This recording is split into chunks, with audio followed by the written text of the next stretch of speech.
Hello and welcome to Pluribus Unum's Fireside Chats. Not as good as FDR's, but hey, it's something. I denounce political violence. I denounce political violence. I denounce political violence. I denounce political violence. I denounce political violence. I'm just saying it for those who don't know, for anybody who sees this episode. I'm just saying this right here, right now, so everybody understands, everybody sees that it is bad, or it is wrong, bad. For those who literally have not been paying attention to any of the things I have said in the past 6 years of this channel, I'm a reformist, not a revolutionary, and I'm also a coward. So yes, I denounce political violence. Another thing I want to say is, yeah, this isn't the podcast you voted for, guys. Sorry, for some reason, I just didn't really feel like making that episode. Like, when it came to, like, writing, like, the notes for that episode, I just really couldn't put pen to paper to do it. I don't know why.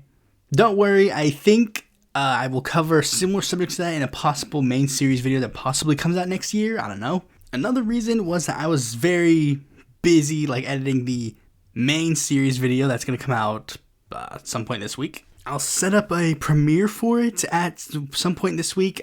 Depends on when I get it, like, fully finished. And I might premiere it later in the day just so more people can probably have a chance to watch it. I don't know, I guess I'll put a poll about that when this episode comes out.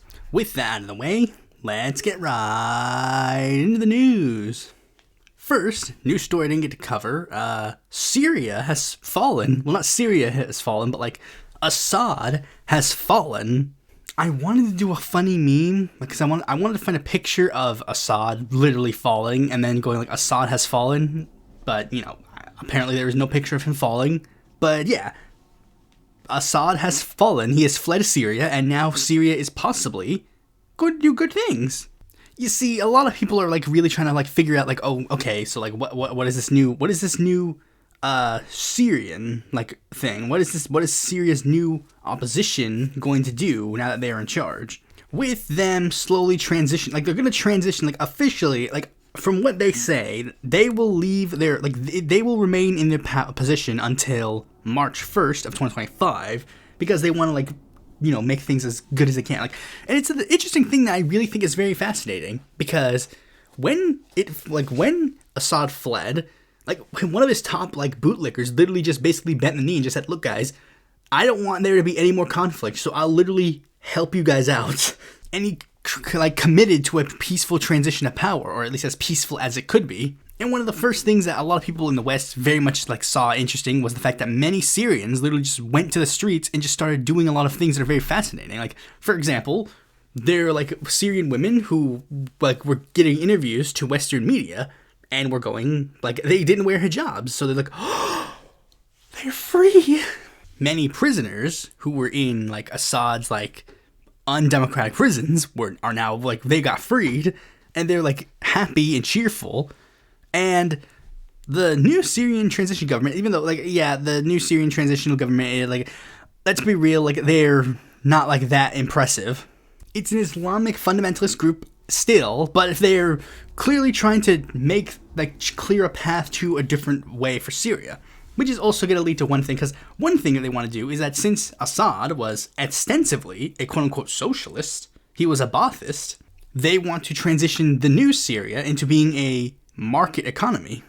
And a lot of people like just like sitting on the edge of their seats trying to figure out, okay, what happens next for Syria? And what immediately happened is that Israel decided to start invading Syria. And when I immediately saw this, I immediately thought of the Megamind meme, where, like, after Titan frees the city from Megamind, they go, "We are free!" And then he says, "I wouldn't say free, more like under new management." And that's basically what Israel's gonna do for Syria.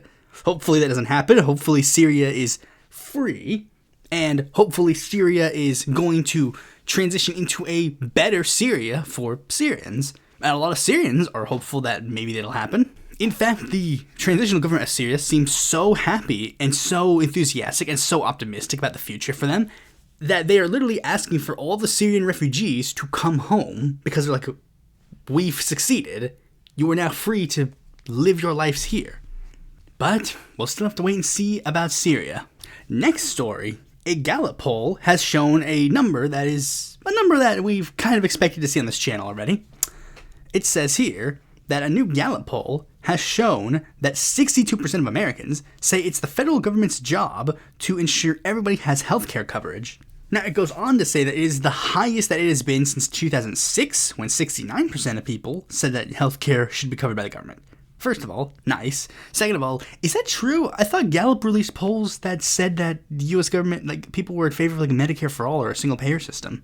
Maybe they're referring to that specific wording, or maybe Gallup just never made polls on the stance, or maybe it was just other pollsters. But either way, I mean, this number isn't surprising. Like, Americans overwhelmingly support the idea of a single payer, or at the very least a public option. So it's like, I don't understand why this is like a surprising news thing, especially considering it's, of course, be relating to a more obvious story that just happened.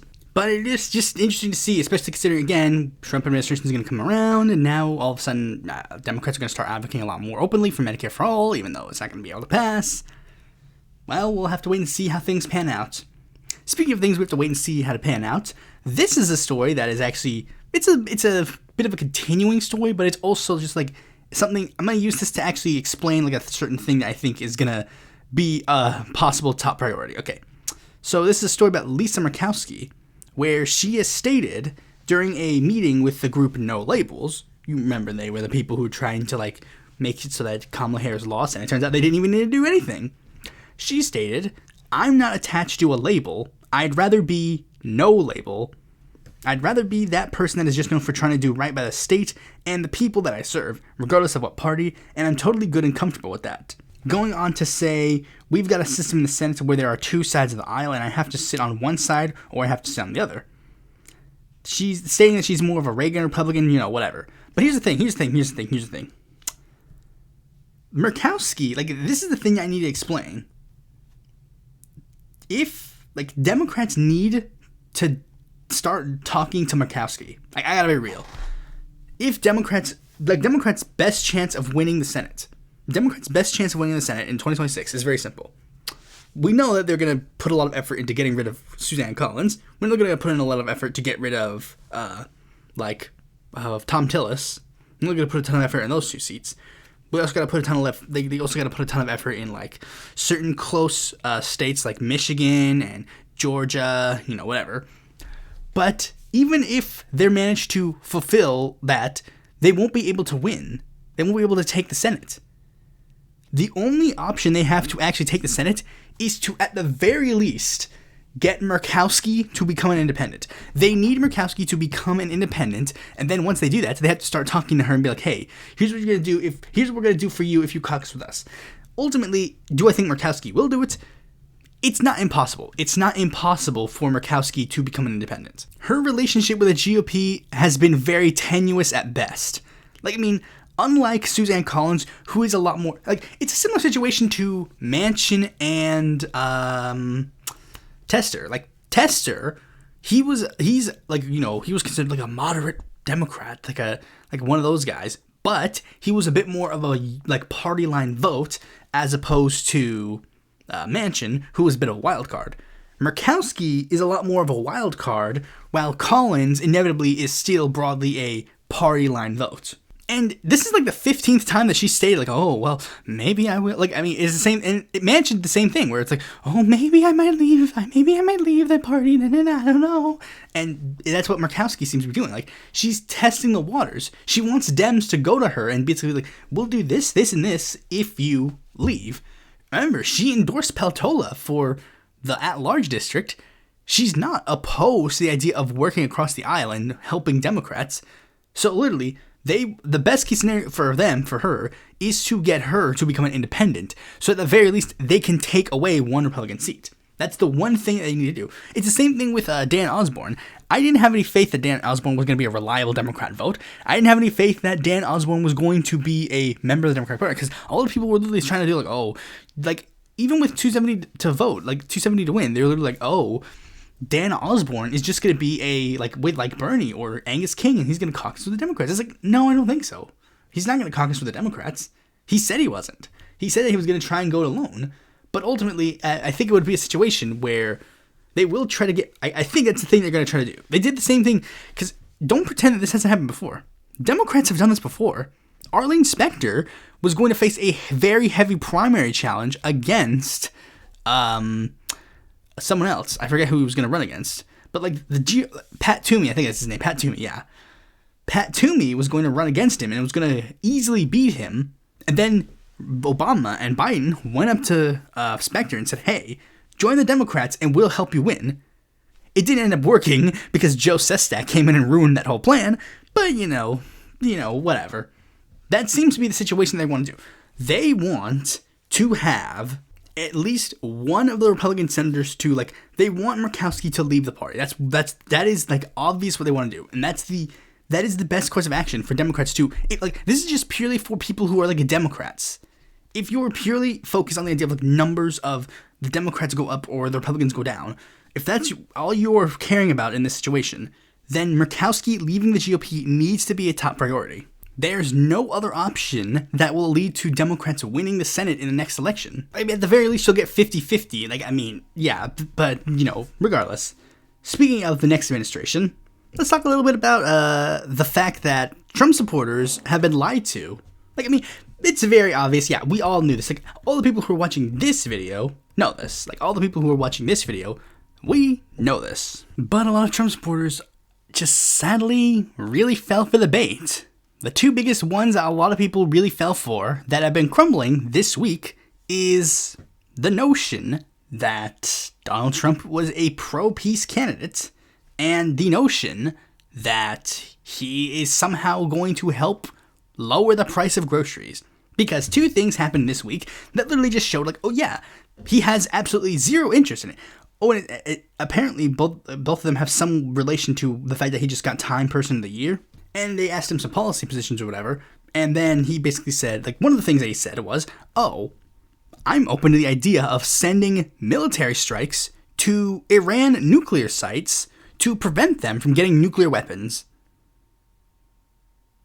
The most obvious thing that would lead to a third world war ever. Like, what? Like, Republicans have been pissing and shitting themselves, like, but if we're attacking Ukraine and Russia, we're attacking Russia and helping Ukraine, so it's going to lead to World War III. It's like, guys, the guy you voted for literally just said that he wanted to launch a strike against the person who has been Russia's ally since 1521, who has a vested interest in economic ties with other countries, including China.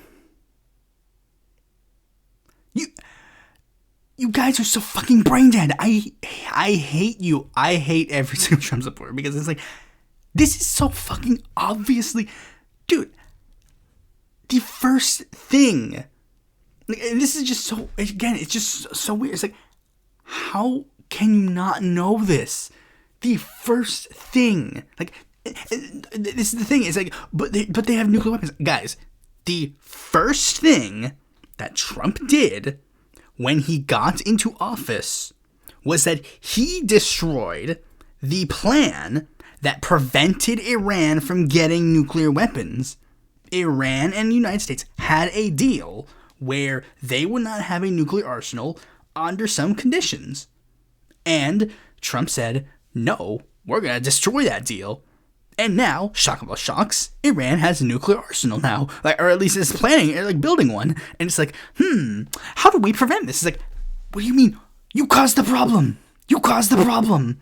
And it's obvious that he caused the problem because he wants to go to war with Iran. It's obvious that Trump has always wanted to go to war with Iran.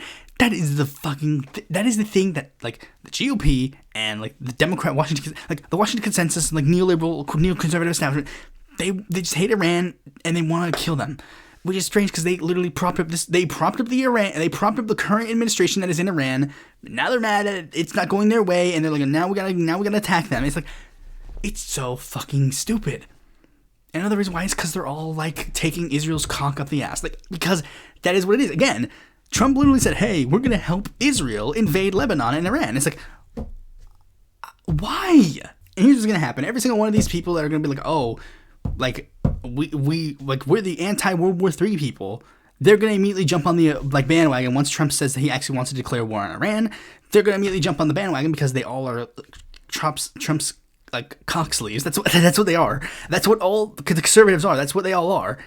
They literally looked at the man whose first thing he did in office was try to instigate a war with Iran, and the last thing he did in office was try to instigate a war with Iran, and they're surprised that he's possibly going to try to start a war with Iran? Everybody who voted for Trump, I want you guys to be on the front lines, because I want you all to... Let me stop. You go to war with Iran. I'm not going to war with Iran. If Trump goes to war with Iran, I'm not going. That's a fact. If Trump goes to war with Iran and tries to start a draft, I'm not going. I'm saying this straight up right here and now. I'm not going. I'm not going to invade a country we have no business being in to kill people that I don't know for a president I didn't vote for. And then also out there, they basically said, "Hey Trump, what's your plan to lower grocery prices?" And he said, "It's going to be very, very hard." It's like, what?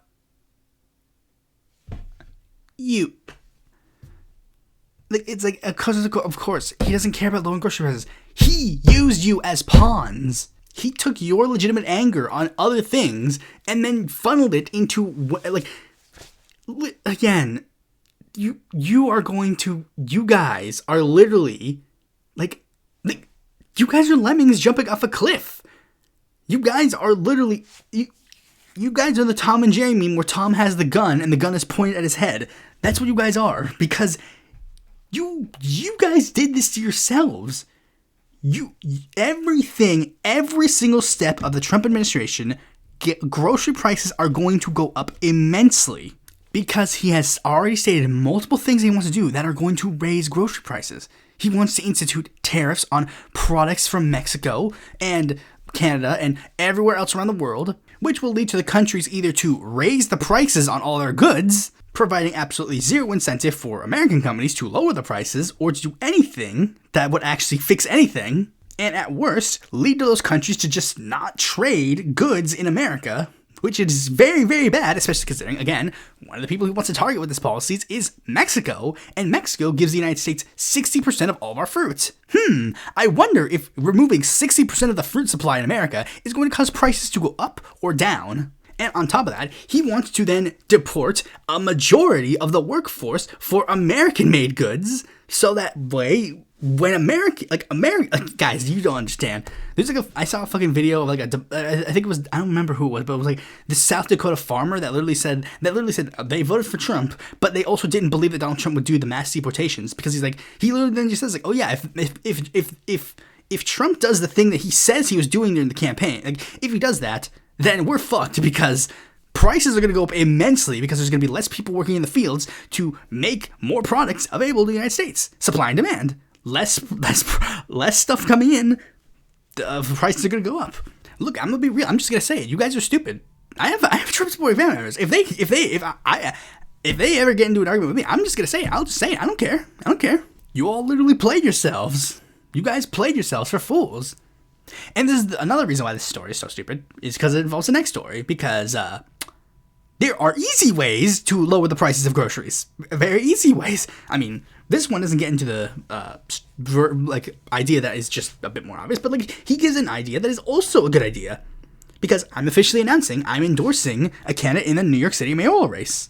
Zoran Mamdani, a Democratic Socialist state lawmaker running for New York City mayor. I endorse him 100% because he is literally doing the thing that Trump apparently says I was going to do. He actually is introducing a policy to fix the price of groceries by creating state-run stores that would sell cheap generic brands of products. You got the name brand and you got the store brand. You can buy Oreos or you can buy cookie sandwiches, whatever they're called. You know the ones. In Food Lion, they got, I don't know if Food Lion changed theirs or if they have two versions, but in Food Lion, I think they have literally three, where it's you can buy the name brand of cooking oil, or you can buy the Food Lion brand cookie oil, or you can buy the Cha-Ching brand, which is the cheapest one of the three, I think. Again, the Cha-Ching could just be their replacement for that, or It's again very common. We know this. We go to a store and you could buy Tylenol, or you can buy whatever the actual scientific name for what Tylenol would be. You can buy Advil, or you can just buy generic ibuprofen. Yeah, and this is a good policy. I know this because I've stated multiple times that this policy is good. When Brandon Johnson first proposed it, I was like, hey, this is a good idea. When Claudia Scheinbaum says that she's going to do that to possibly negate possible problems that would happen in the trade war, it's like, yeah, that's a good idea. Let's do that. 2 points, like, yeah, that's a good idea. Although you could just do a very simple price control, like, you could just do that, but, you know, again, like, whatever gets cheaper products for people, whatever gets it there.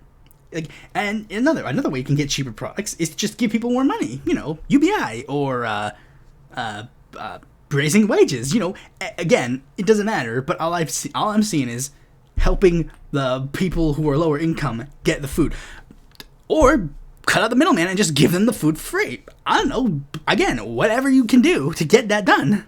All right, now let's move on to the main topic of this video. And I just want to repeat this part for people who don't understand. I denounce political violence. I denounce political violence. I denounce political violence. I denounce political violence. I denounce political violence. I denounce political violence. This one I'm very clearly going to put like the words I denounce political violence like on the top of the screen. Again, so nobody gets misinterpreted. Nothing gets misinterpreted. I denounce political violence 100%. I'm a reformist and I'm a coward. Now, the reason why I chose this topic to replace the one that fans really wanted to see is because of, you know, the very obvious thing, but also another thing, because there was actually a really weird coincidence around this and like something else that happened earlier in the year. It's like let's just get into it. For those of you who have been sleeping for the past 13 days, United Healthcare CEO Brian Thompson was killed by a man by the name of Luigi Nicholas Mangione. The media tried to pretend the reason wasn't obvious, but as more information has come out, the obvious reason why he did it has become very obvious. Luigi was mad at the healthcare industry because of a medical condition that he had and ruined his life.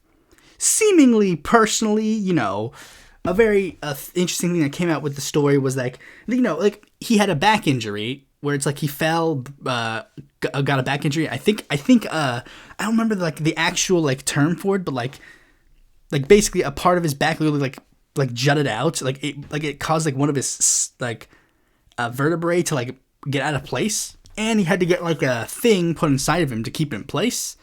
And due to that fact, he could no longer become intimate with anybody, and it led him to like get angry. It might have hurt him financially, but like a lot of people are like trying to, like, again, like the media currently right now is doing a lot of things to try and like make a lot of things very interesting. Like one, they're saying like, oh, we didn't even have this healthcare plan. Oh, like why did he kill this CEO? Because he didn't even have this healthcare brand. Well, he was rich. He was a trust fund kid, so he clearly could have paid the bills on his own. So why did he do it? And as is the case, some people started talking a lot about being pro Luigi. And it wasn't like the typical suspects. Like, you know, sometimes you get people who are like a little bit, quote unquote, crazy who get into like, you know, these type of killers and other things. Like the Columbine killers have a huge fan base. There are a lot of people who are just kind of a little wacky crazy like that. And at first, I just thought it seemed like it was just going to be edgy Twitter leftists who were a little bit like LARPy and, you know, like haha edgy joke about Luigi Mangione. But the tent has seemingly expanded. Because when Ben Shapiro and Matt Walsh posted videos shitting on the left for their, like, you know, saying anything remotely pro or not necessarily anti-Luigi, like, what, like, since the left hasn't, like, unequivocally 100% denounced Luigi Mangione, that's so bad, like, their comment section were filled to the brim with people being pro-Luigi. And literally, like, the media really was just, again, the media was just really hitting hard, like, oh, Luigi, bad, bad. Like, you know, like a Laura Loomer, prominent, like, fascist creator, like, basically, like, this is one of the big things, like, there was this big thing, like, after he was caught, like, a Fox News host literally implied that Luigi was going to get killed in prison, and then Laura Loomer stated that she believed that he was going to get raped in prison, and then what ended up happening is that when he got to prison, the prisoners were literally screaming for Luigi to be free, with tons of people rushing to pay Luigi's legal fees. And there are a lot of people who are, again, being very confused. Like, why are they so interested in Luigi? Why are they so pro Luigi? When the reasons are very abundantly obvious. Like, this is one of the things that's just so weird. It's just so perplexing. Like, people are like, what?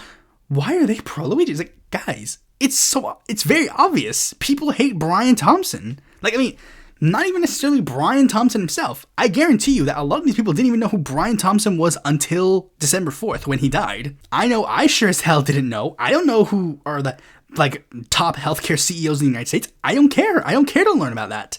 It's not really in my business to know or care about these people. But they hated him for what he represented. He was a healthcare CEO. So naturally, he's one of the people that gets direct blame for the crisis of American healthcare. A crisis that is very much worsening. Not helped by the fact that Brian Thompson, like, after doing research into Brian Thompson, you realize, oh wait, this dude was literally terrible. You realize, United Healthcare is like the top, like, I mean, I think I still have the screenshot. I screenshotted the Wikipedia page of, like, the United Healthcare page. Yeah, I still have it. Yeah, good. It says right here, July 2024, the Wall Street Journal concluded that United Health was the worst offender among private insurers who made dubious diagnoses in their clients in order to trigger large payments from the government's Medicare Advantage program. The patients often did not receive any treatment for those insurer-added diagnoses. The report, based on Medicare data obtained by the federal government under a research agreement, calculated that diagnoses added by United Health for diseases patients had never been treated had yielded $8.7 billion in payments to the company in 2021, over half of its net income of $17 billion of that year. So literally, they were like, they basically committed, like, they basically, like, I'm trying to remember, I'm trying to get a specific term, like, I guess price gouged, essentially. They essentially stole $8.7 billion from people who didn't need, like, anything. Like, I said this at the time, like, when it was, like, first revealed, it's like, I wonder why this guy got killed. It's like, no shit, he did bad things, and then someone took action that was bad. And I find it so confusing that conservatives are literally, like, getting mad. Like, they're trying to be like, they're wagging their fingers like, oh, this guy, ooh, bad him. And it's like, guys, you guys also have expressed support for stuff like this in the past. A lot of modern day conservatives are really, really harping on to the Gary Plauché case. And also they were jacking off to the idea of that, like, Panama guy who shot 2 climate protesters in the head. Also, they literally supported the January 6th insurrection. Like, I mean, guys, you can't hold the moral high ground and be like, how can you guys not denounce this political violence when you guys don't denounce political violence on your end? But those are different. No, it's not. It's not different. It's not different. These situations are not different. Like, specifically, like, how is what Luigi did any less just than what Gary Plauché did? For those who don't know, Gary Plauché is a guy who shot a predator for molesting his son. The video is very public, and a lot of conservatives, like, jumped on the bandwagon of, like, doing this. But, like, it's like, look, Brian Thompson did bad things.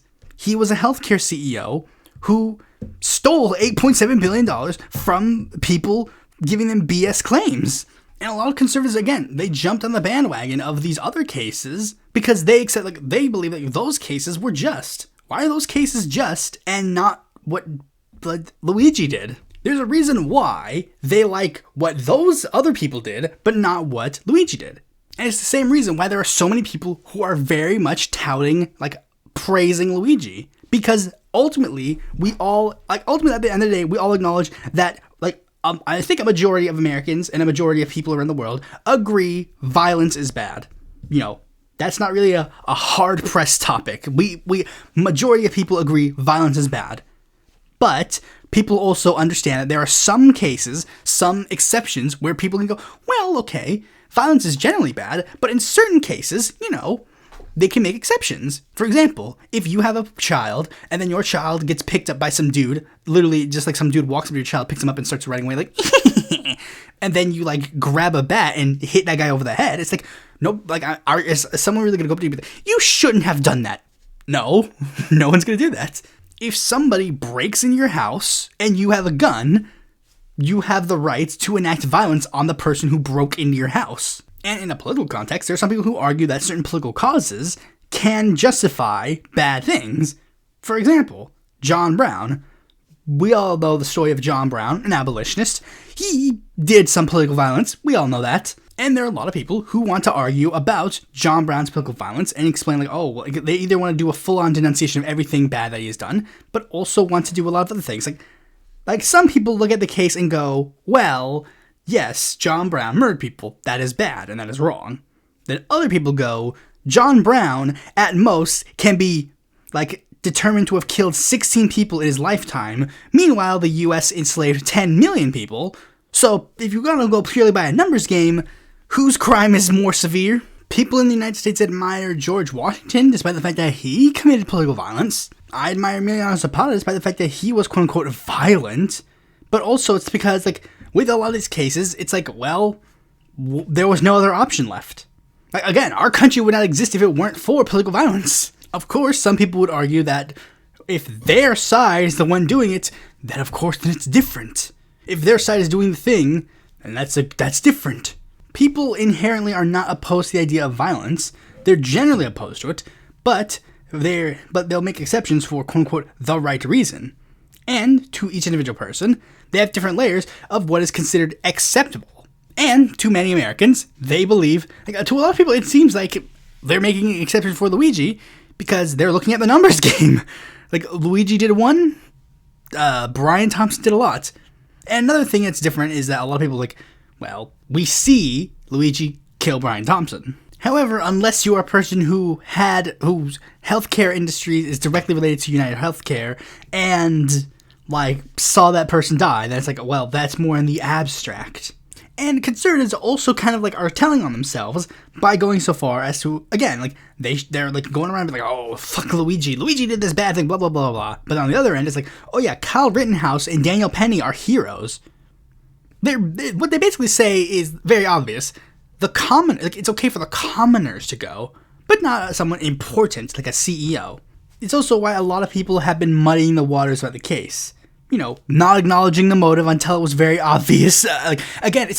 It's so obvious. Immediately after it happened, most people knew, oh yeah, it was related to the healthcare industry. Why else would you kill a fucking healthcare CEO? But we had people in the media be like, well, the motive is very unclear. And then it's like, oh yeah, they dug out the bullets from his body, and it shows that it has the words deny, depose, and whatever. You know, it's not necessarily clear about the motivation. Here's Luigi's manifesto, literally saying that he wants, that he believes that parasites, like healthcare CEOs, have what's coming to them. And it's like, I wonder. And then it's like, it's only after like 15 million different things. Like, okay, fine, we have to admit it. Yeah, it had something to do with the healthcare industry. Like, again, they hid the motivation until it was very obvious what the motivation was. They made it know very quickly, oh yeah, he's wealthy. Like, he's wealthy, you know. He's healthy. He's wealthy and healthy. So you poors can't relate to him. They show his actual political affiliations to make the online left possibly hate him. And that's one thing I do want to acknowledge that's kind of weird. The online left just jumping on Luigi Margione, and then when it's found out that he's not left-wing, spoilers, he liked RFK Jr., he's a libertarian tech bro, his political affiliations are kind of all over the place, like a generic populist or whatever. Like, regardless, like, it doesn't matter. It doesn't matter. It's like, a lot of them, like, kind of like, not necessarily disappointed, but they're like making these speeches. You know what? I'm glad Luigi's not not a leftist, because it's like, guys, who fucking cares what Luigi's? I mean, okay, I should scratch that. It's not who cares what his political affiliation is, but it's like, it doesn't matter what his political affiliation is. It didn't matter it doesn't matter. It really doesn't matter. Aside from giving us some context to why he did it, it doesn't matter. And the reason why a lot of people, it's because it's very obvious why they did it. It's because they are kind of secretly hoping that he was politically aligned with them so that they could kind of like canonize him. I mean, they still are technically canonizing him. I'm not canonizing him because, again, I denounce political violence generally. You're not gonna fucking catch me standing a guy who says that Tucker Carlson is, like, smart or whatever. But the thing is, it's like, you gotta look at this, because, like, this is the thing. When I saw a lot of, especially when I saw a lot of, like, the muddying of the waters and a lot of, like, this strange stuff, it kind of reminded me of something. It reminded me of a very specific something. A something that I literally made a video on 2 months ago. Leon Czolgosz. Like, Leon Czolgosz, like, I mean, again, I made a video on Leon Czolgosz. I'll link it somewhere. But, like, Leon Czolgosz is a fascinating story, like a fascinating case. I started learning about him, like really looking into him in 2023. And I was just kind of like thinking like, I was just kind of looking into his case. Like I was just trying to like figure, because I wanted to like, this is one thing that a lot of people really like kind of don't do. Like, I mean, like one big thing is like, and I'll also be real, I kind of have like a little bit of a morbid fascination with a lot of these things. Like, I mean, this is going to be a very difficult thing for me to say, but like, again, I just have like a very strange morbid curiosity on a lot of these like darker figures.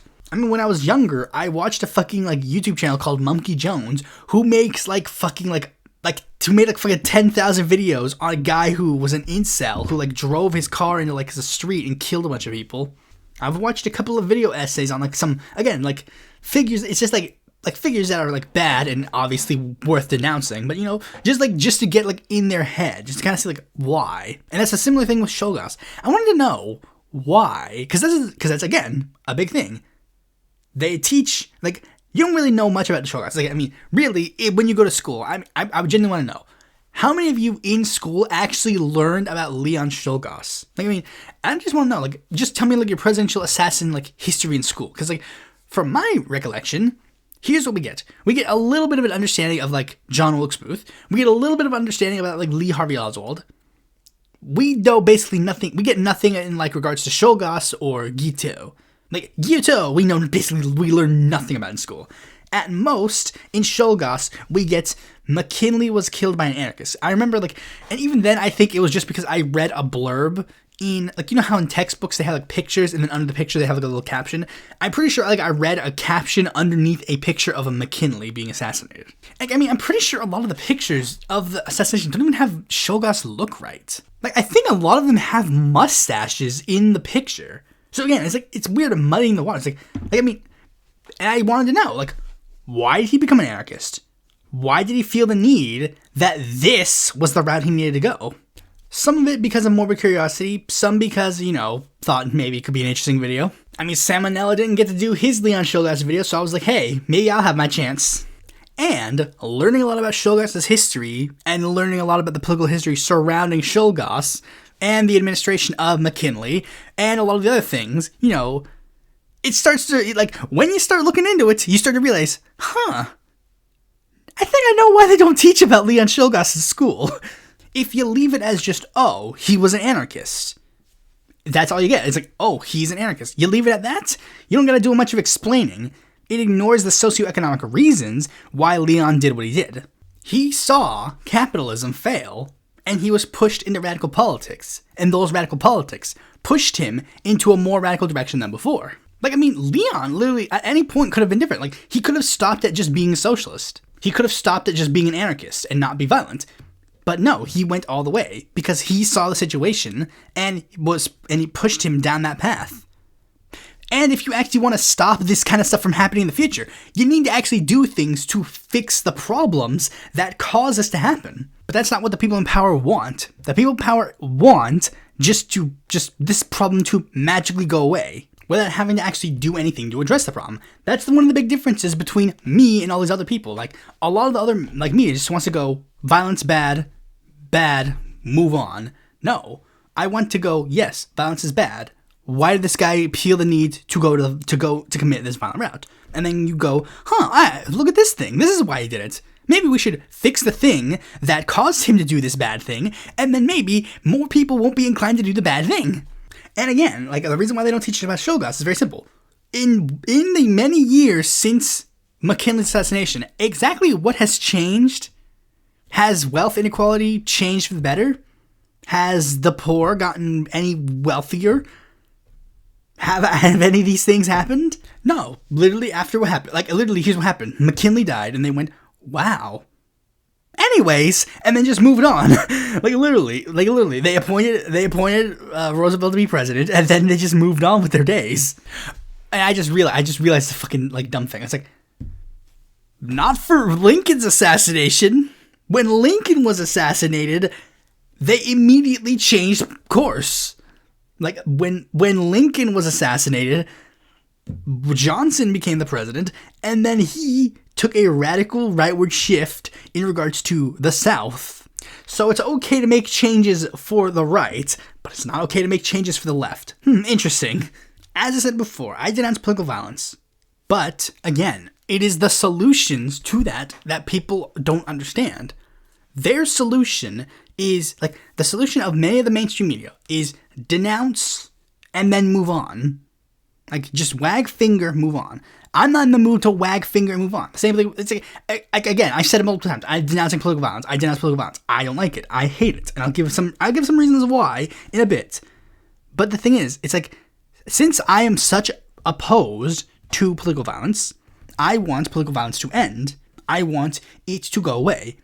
And I understand that just wagging the finger and then moving on is not going to make political violence go away. You have to address the problems that caused this situation. And if we don't do this, we're going to be seeing a lot more Leons and Luigis. That's the sad truth.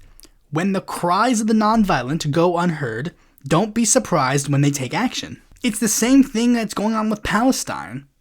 Palestinians have been peacefully advocating for them for years. It hasn't been working thus far. Don't be surprised that they're going down a different path now. Elizabeth Warren has said similar things. She's literally said, when people are backed in a corner, what do you expect? Or something along those lines. It's not glorifying them. I'm not glorifying I'm not glorifying Luigi. I'm not doing what a lot of on the left is. I'm not glorifying Luigi. Again, as said multiple times, I oppose political violence. Why? Because of a couple of reasons. One, generic violence bad, whatever. I don't like violence. I think violence is wrong, that BS, that stuff. I don't like violence. As I said before, I don't like violence. I'm a coward, blah, blah, blah, whatever. Two, in my mind, I kind of have this mentality in my mind, when you sign off on things you can do on your opponents, you sign off on things that your opponents can do to you. Some leftists would argue that many on the right have okayed political violence on them, but that's a different case. I would just argue that left should just get more well-versed in self-defense. Because again, I don't think anybody's going to argue against the idea of self-defense. But one reason that goes beyond that kind of stuff is this. Ultimately, I don't think that this is going to solve anything. A war is one thing. The Revolutionary War in the United States, that's one thing. That form of political violence is one thing. And other revolutionary actions broadly, John Brown, the Zapatista Uprising, etc. There are, of course, that there are some actions of quote-unquote political violence that have led to changes. But ultimately, I don't think that this is going to change much about anything. Many cases like this, lone wolf political violence, isn't going to lead to any broad political change. Let's take Leon Czolgosz. What happened when Leon Czolgosz, did what he did? A capitalist imperialist died, and then another capitalist imperialist took his place. Even before some of you guys go, but Theodore Roosevelt was better. Not by much, and not by Leon's standards. Leon, again, he was an anarchist. A borderline, socialistic, borderline, I guess broadly, if I had to give a label to him, which is probably, not good, I'll just say he would probably be considered an ANCOM, but, he was definitely, a left-wing anarchist. Clearly, Roosevelt wasn't the best situation for him. He doesn't want Roosevelt either. And in the immediate aftermath of that situation, anarchism became a political dirty word. And then anarchists had to go into hiding and faced a lot of political repression due to quote-unquote violent actions. Granted, they already had, negative connotations with things like the Haymarket Affair, but, And the same thing goes with this case. Brian Thompson's death isn't going to fix the healthcare system. We're not going to get Medicare-For-All because one trust fund kid slipped a disc and then killed someone. That's not going to do anything. The only reason why people are super pro this is because of they just really want revenge of some kind, some sort of comeuppance for healthcare CEOs being greedy corporate assholes. But I'm not in the realm of just revenge, revenge. I'm not in the mood for that. I'm in the mood for actual solutions to problems. And again, this isn't gonna do nothing. And again, rather than simply pointing my fingers and just wagging my finger like, no, you can't do this, no. I want to fix the problem. I want the solution. I want a solution that will not only fix the problem to prevent more political violence, but also literally just to fix the problem. It's like, if we have a problem, why aren't we going to fix it? Why not fix the problem? Why does there have to be a threat of some dude with a gun to kill you to be like, maybe we should fix the problem? It's like, why? Why should that be the thing? Same goes with other things that can allegedly be called violent, like people allege like BLM rallies turn into riots and Antifa. It's like, if you guys don't want that to happen, maybe like do something to like fix the problem. It's the same thing with the general turn of like crime, like people turning to crime. It's like they feel like there is no other option but to start committing crimes. And the same thing with this. These people feel like there is nothing else that they can say to get you to pay attention to them, except for this. And the unfortunate truth of the situation is they're not wrong in that sense. Like, when BLM rallies end in clashes with the police, media covers it relentlessly. But does the media cover the rally that's like, hey guys, it was a BLM rally that was very peaceful and like no issues happened? Did the media cover the thousands that Brian Thompson killed with his healthcare company's policies? No. But when he died, the next 13 days of media coverage, all of a sudden, it was all on him and Luigi Margione. Believe it or not, listening to them will work. It will work. Again, the violence would go away, and again, this is just fucking dumb. It's just like, why is this not obvious? I just gotta say this. If we were listening, Ro Khanna said this. He hasn't explicitly said this, but he said like Bernie Sanders was proven right. But here, I'll go one step further and said like, if Bernie Sanders became president, Brian Thompson would still be alive. No private health insurance, no health insurance CEO to kill. I'm just saying that's just very obvious. Also, bonus, a lot of the people who were under his health insurance agencies would also be alive right now. I'm just seeing a net positive for Medicare-For-All. I'm just saying. I am a nonviolent person. I am a reformist socialist, and I identify my foreign policy as radical pacifism. Ultimately, I believe that we can accomplish radical change without the threat of a barrel of a gun. Violence only begets more violence, and all that other hippy-dippy bullshit. All that stuff. The time for revolutions is over.